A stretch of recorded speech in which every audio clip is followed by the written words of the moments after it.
राजाराम बंधाऱ्यासह 13 बंधारे पाण्याखाली गेलेले आहे। विशेष म्हणजे मे महिन्यातच राधानगरी धरण हे आता 50% भरलं असल्याचं देखील आपल्याला दिसतंय।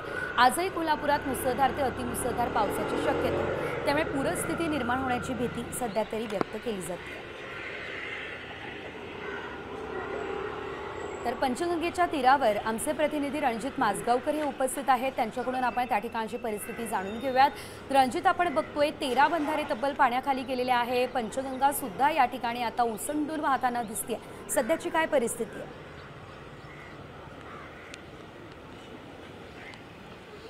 सिंधुदुर्ग, रत्नागिरी, सातारा त्यानंतर कोल्हापूर या 4 जिल्ह्यांना खरं तर आज रेड अलर्ट दिलेला आहे।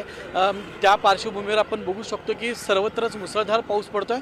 कोल्हापुरामध्ये शहर वगळता जिल्ह्यातल्या अनेक ठिकाणी मुसळधार पाऊस चालू आहे। त्याचा परिणाम प्रत्येक नदीवर झालेला आहे। कोल्हापुरामध्ये पंचगंगा, कासारी, भोगावती, दूधगंगा या ज्या नद्या आहेत या नद्या दुधडी भरून वाहताना आपल्याला दिसत आहेत आणि या नद्यांवर जे विविध बंधारे आहेत यामध्ये साधारण 13 बंधारे हे पाण्याखाली गेल्याचं आपल्याला पाहायला मिळतं। मी सध्या कोल्हापुरातल्या राजाराम बंधारा परिसरात आहे। हा बंधारा 3 दिवसांपूर्वीच पाण्याखाली गेलेला आहे। जिल्ह्यामध्ये जे 13 बंधारे पाण्याखाली गेलेले आहेत त्याच्यावरची वाहतूक सध्या थांबवण्यात आलेली आहे, अन्य मार्गाने वळवण्यात आलेली आहे।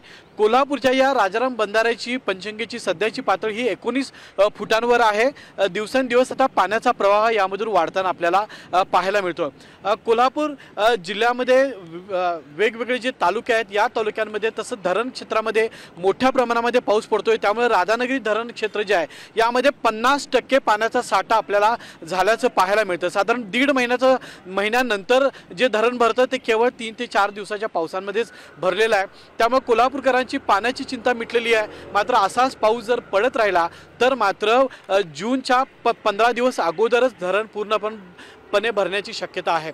एकूण जिल्ह्याचा आढावा घेतला तर अनेक ठिकाणी ऊस इतर पिकं जी घेतली जातात पिकांचं मोठं नुकसान झालेलं आहे। शेतकऱ्यांनी नुकसान झालेल्या पिकांची भरपाई त्वरित द्यावी अशी मागणी जिल्हाधिकाऱ्यांकडे केलेली आहे। पण कोल्हापूर शहरात सध्या आज पावसाने उसंत घेतलेली आहे, पण जिल्ह्यातल्या विविध ठिकाणी सध्या पावसाचा जोर वाढल्याचं आपल्याला पाहायला मिळत आहे। तर धन्यवाद रणजित, दिलेल्या अपडेटसाठी। नुकसान मोठ्या प्रमाणात झालेलं आहे आणि दुसरीकडे पंचगंगेची पातळी सुद्धा या ठिकाणी वाढलेली आहे। तब्बल 13 बंधारे पाण्याखाली गेलेले आहेत आणि त्यामुळे यावेळेस शेतकरी सुद्धा हवालदिल झालेला आहे।